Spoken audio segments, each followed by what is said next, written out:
Chegou o fim, tão anunciado, porém tão terrível, a destruição de Jerusalém, e um novo período na história de Israel, conhecido como cativeiro babilônico.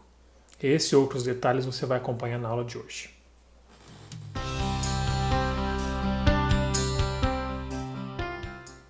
Seja muito bem-vindo a mais uma aula de Escola Bíblica. Nós estamos estudando nesse semestre a história de Israel do Antigo Testamento. Se você já é nosso visitante frequente, muito obrigado pela sua presença. Se você está nos visitando pela primeira vez, muito bem-vindo ao nosso canal. Eu sempre informo para quem está começando agora os estudos bíblicos, para ter uma noção geral do Antigo Testamento, que assista esses 3 vídeos que estão aparecendo aqui no playlist que eu criei, que é um panorama bem geral do Antigo Testamento, dividido em 3 etapas, basicamente começando em Abraão até o final do Antigo Testamento, bem resumido. Nessas aulas especificamente, nós estamos trabalhando mais a história de Israel no período da monarquia, e como referência didática, nós temos usado o material da editora cristã evangélica, que você pode ver aí no link, revista chamada História de Israel, do Reino Dividido ao Exílio. Esse material ele pode ser adquirido no site da editora, mas na verdade nós usamos como um complemento apenas, então se você não quiser, não precisa adquirir, apenas como uma referência didática. Nós estamos estudando, na aula de hoje, o Cativeiro Babilônico, capítulo 11.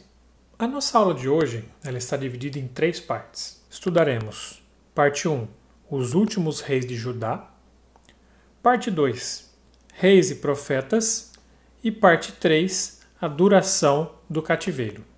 Nós estamos então no final do período de Judá, lembrando que Judá é o reino do sul, o reino do norte já havia sido capturado e levado cativo para a Síria, invadido pelo próprio exército assírio, enquanto que o reino do sul ele sobreviveu à tentativa assíria. Porém agora, no horizonte, há um novo império, que dominou inclusive toda a Síria, e agora é o império que está dominando o mundo atual, que é o Império Babilônico. Nesse período, então, conforme nós vimos na lição passada, o rei Josias foi o último rei expressivo de boas atitudes dentro do reino de Judá. Após a sua morte, seus filhos que assumiram, e a sua descendência, infelizmente, não seguiam um bom caminho, não seguiram aquilo que Josias havia deixado. Josias havia feito grandes reformas, uma grande restauração religiosa na vida do povo, porém, infelizmente, a sua descendência não seguiu por esse caminho. E o fim trágico aconteceu com a invasão babilônica, a destruição da cidade de Jerusalém e o povo sendo levado, em sua grande maioria, para o cativeiro lá na Babilônia. Primeira parte, então, da nossa lição, os últimos reis de Judá. Depois de Josias, nós tivemos praticamente mais 4 reis. O primeiro foi Jeoacás. Jeoacás era um dos filhos de Josias, que o povo da terra ali escolheu para ser rei em seu lugar. Porém, seu reinado não durou mais do que 3 meses. Ele foi levado ao Egito e lá ele foi morto. Na verdade, lembrando um pouco da história, o reino de Judá já estava bastante enfraquecido, totalmente diferente daquela monarquia dominante dos tempos de Davi, dos tempos de Salomão. Então a relação de Judá com os outros reinos era praticamente uma relação de vassalo, ou seja, eram reis vassalos de outros reis. E eles recebiam ordens, inclusive do próprio Egito, que tomou o seu rei Jeoacás e ele nunca mais voltou. Tanto que o segundo rei, nessa sequência desses 4 últimos reis de Israel, foi um rei coroado pelo próprio Egito. O próprio Egito que colocou esse rei lá, que foi o rei Jeoaquim. Jeoaquim também não foi um bom rei aos olhos do Senhor.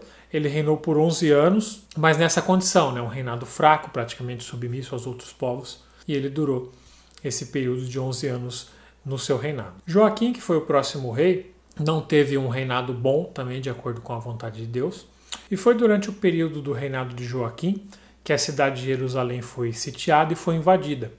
Nesse primeiro momento foram roubados os tesouros, foram levados todos os tesouros para a Babilônia, mas a cidade permaneceu até então razoavelmente intacta. E pela fidelidade do Senhor, não pela fidelidade de Joaquim, mas pela fidelidade do Senhor à descendência de Davi, Joaquim foi levado vivo ao cativeiro e passou toda a sua vida na Babilônia, vivendo inclusive até razoavelmente bem para as condições da época. e a sua genealogia, a sua descendência foi preservada até os dias de Cristo. Sabemos então que Cristo é descendente de Joaquim na linha da sucessão genealógica, como nós vemos, por exemplo, no Evangelho de Mateus, onde Joaquim é chamado de Jeconias, que é uma forma derivativa aí do seu nome. O quarto e último rei de Judá foi Zedequias, que na verdade se chamava Matanias. Ele teve seu nome trocado por Zedequias pelo rei da Babilônia. Ele era tio paterno de Joaquim, e ele foi colocado ali pelo próprio rei da Babilônia para servir como um rei vassalo, basicamente para ter o controle da população. Porém, ele desobedeceu o rei da Babilônia e isso custou caríssimo para a cidade de Jerusalém. Por conta da sua desobediência, Jerusalém foi mais uma vez invadida, saqueada e incendiada. O próprio Zedequias ele tentou fugir durante a noite, mas ele foi capturado e foi julgado e sentenciado pela Babilônia. Então, na parte 2 da nossa lição, Reis e Profetas, nós vamos falar um pouco mais profundamente sobre algumas razões, alguns motivos que levaram a essa invasão babilônica. E principalmente a importância da figura do profeta junto ao rei ou junto ao povo de Deus. Idealmente, um profeta deveria ser aquele que está sempre trazendo mensagem de Deus ou uma espécie de conselheiro real, muitas vezes também. Os bons reis de Israel levavam muito em consideração a palavra do profeta, porque o profeta representava a autoridade divina, o profeta representava a revelação de Deus para aquele povo, para aquele momento. E era o profeta quem trazia as palavras de exortação quando o povo fazia coisas desagradáveis ao Senhor ou quando o próprio rei fazia coisas desagradáveis ao Deus, como a gente viu várias aulas atrás, por exemplo, quando Davi pecou e foi duramente advertido pelo profeta Natã. Então, um bom reinado é aquele que tem o profeta como seu conselheiro. Trazendo isso para os dias de hoje, nós vemos que de forma muito parecida, nós tentamos tomar as nossas decisões simplesmente baseando na nossa vontade, no nosso desejo, e nós não consideramos muitas vezes a palavra de Deus. Claro que talvez a figura do profeta hoje ela tenha uma ideia um pouco diferente, né? Nós não temos mais aquele conselheiro real, mas nós temos a palavra de Deus para nos alertar, nós temos amigos fiéis à palavra de Deus que servem para nos alertar muitas vezes. Traremos então na nossa lição, nesse período, 3 profetas principais. Claro que existiram muitos outros profetas, mas nessa lição nós trataremos de 3 profetas e algumas características bem básicas acerca deles. O primeiro profeta, então, dessa segunda parte, é o profeta Abacuque. Algo interessante que aconteceu com o profeta Abacuque é que para ele foi revelado que Deus estaria trazendo a Babilônia para punir Israel pelo seu pecado de desobediência, ou melhor dizendo, pela sua infidelidade a Deus. Porém, o que encanava muito a cabeça de Abacuque é que, poxa, como é que pode um povo pior do que a gente, né, pior do que Israel, que esses eram os babilônios, ser usado para julgar? Isso nos mostra como é Deus que está por trás de todas as nações, Deus que está por trás do controle de todos os povos, do controle de toda a história. Então Deus é ciente de tudo que acontece. Deus usa toda essa movimentação para fazer cumprir o seu propósito, afinal de contas. E depois que Abacuque indagou a respeito dessas coisas, Deus disse a Abacuque que o próprio povo da Babilônia também seria castigado. Na verdade, nós não vamos entrar muito em detalhes sobre a questão da Babilônia em si, porque nossas próximas lições vão estar dentro já do cativeiro. Então, vários outros profetas, como Daniel, por exemplo, nós vamos trabalhar um pouco mais a fundo essa questão da Babilônia em si. Mas a Babilônia também seria castigada lá na frente pelos seus pecados e pelas suas atrocidades contra várias nações do planeta. O segundo profeta mencionado no nosso estudo é o profeta Ezequiel. Ezequiel foi uma figura interessante, um profeta interessante, porque ele foi um profeta levado ao cativeiro. Então ele é conhecido como profeta dos exilados. Agora isso nos mostra como é grande o amor de Deus a todos os povos. Existiram profetas que ficaram, existiram profetas que foram. Em todo momento do povo de Deus havia um profeta ou haviam profetas para orientar sobre a melhor forma de agir. E Ezequiel teve um papel importante, como pastor, de certa forma, do povo que estaria ali em cativeiro, porque era daquela geração, era dos seus descendentes que sairiam a geração que retornaria para as terras de Jerusalém. Então era importante a palavra de Deus ali no meio do próprio cativeiro para manter toda a tradição, para manter todos os seus mandamentos e da obediência a Deus. E Ezequiel também tinha a difícil missão de explicar o que de fato estava acontecendo em Jerusalém, porque esse povo que foi na primeira leva não imaginavam que Jerusalém seria destruída, que seria incendiada.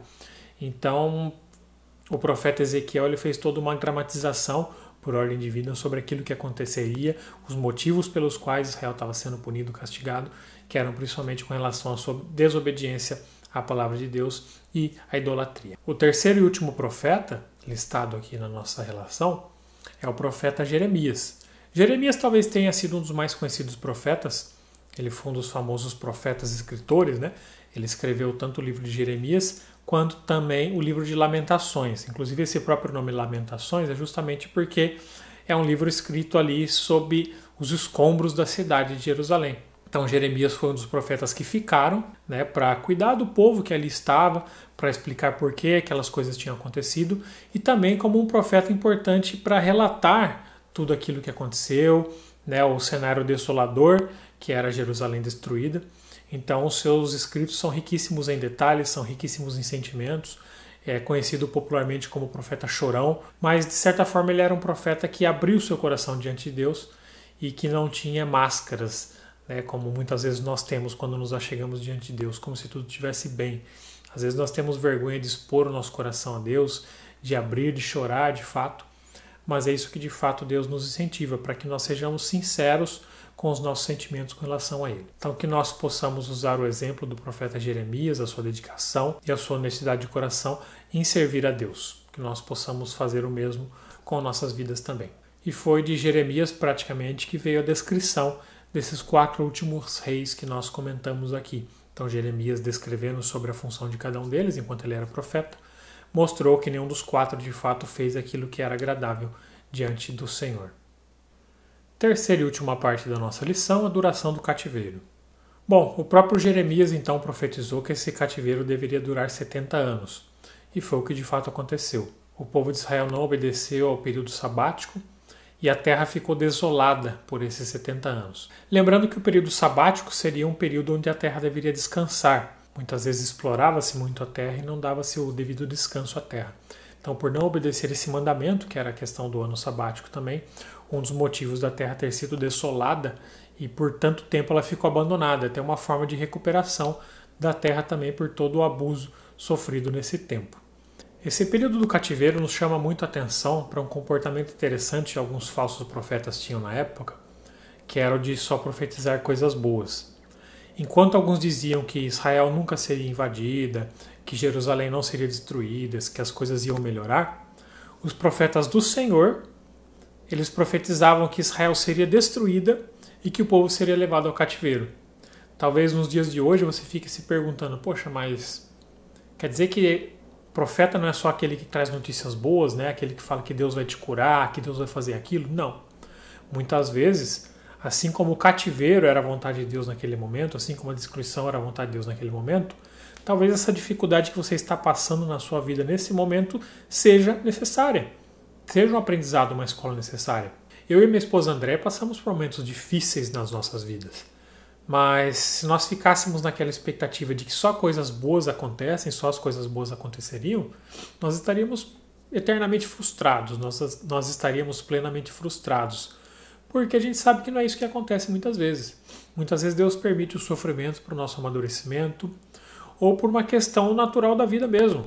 Nós somos sujeitos às mesmas coisas que qualquer pessoa é sujeita, às doenças, aos problemas sociais. Então isso mostra como nós estamos inseridos de fato no mundo caído, no mundo dominado pelo pecado, no mundo que carece necessariamente da salvação através de Cristo Jesus. Passados esses 70 anos é que nós começaremos uma nova etapa, então, na história de Israel. Com isso, nós concluímos, então, essa nossa lição e tiramos lições preciosas da maneira como Deus age. Primeiro ponto, que Ele é o controlador de toda a história, ou seja, nada é surpresa para Deus, nada vai pegar Deus assim de calças curtas. Deus está sempre atento, Deus está sempre ciente de tudo que acontece ao nosso redor, de tudo que acontece no mundo. Ele também é um Deus que se comunica de várias maneiras, no caso aqui, usando a figura dos profetas, muitas vezes na tentativa de sistematizar a nossa fé, e nós acabamos muitas vezes limitando o nosso entendimento de Deus, nós encaixotamos Deus na verdade. Então a palavra de Deus nos ensina que Deus ele é livre, Deus é aberto, ele age das mais diversas formas. Ele usou profetas para falar com o povo no cativeiro, usou profetas para falar com o povo que estava ainda na cidade de Jerusalém, assim como ele usa pessoas das mais diversas até os dias de hoje para nos falar, para nos trazer mensagens, para nos fazer refletir muitas vezes nas nossas vidas, e como é bom termos um Deus que se preocupa conosco de fato. E por último, que apesar de toda a compassividade, apesar de todo o amor, ele é um Deus que julga, ele é um Deus que pune, não sem antes avisar. Em nenhum momento houve punição na história do povo de Israel e essa punição nunca foi avisada antecipadamente pelos profetas, para que aqueles que têm o coração aberto, aqueles que têm o coração disposto a obedecer, eles possam se arrepender daquilo que fazem e possam ser reconciliados de volta com Deus. E essa fica sendo a nossa grande e preciosa lição acerca do caráter e da pessoa de Deus. Muito bem, obrigado pela sua paciência, se você acompanhou até aqui. Espero que tenha sido lições preciosas para a sua vida, assim como tem sido para a minha vida participar dessas aulas também. Eu digo que muitas vezes o professor acaba sendo tão ou mais abençoado do que o próprio aluno, e como tem sido bom para mim ministrar essas aulas. Se você gostou, deixe o seu joinha, ele nos incentiva a continuar cada vez mais postando conteúdos interessantes para vocês e relevantes, principalmente dentro da Palavra de Deus. Compartilhe com seus amigos, se inscreva se você ainda não se inscreveu e ative os sininhos para receber as notificações de cada vídeo novo que nós tivermos no nosso canal. Desejo a todos vocês uma excelente semana, que Deus os abençoe ricamente.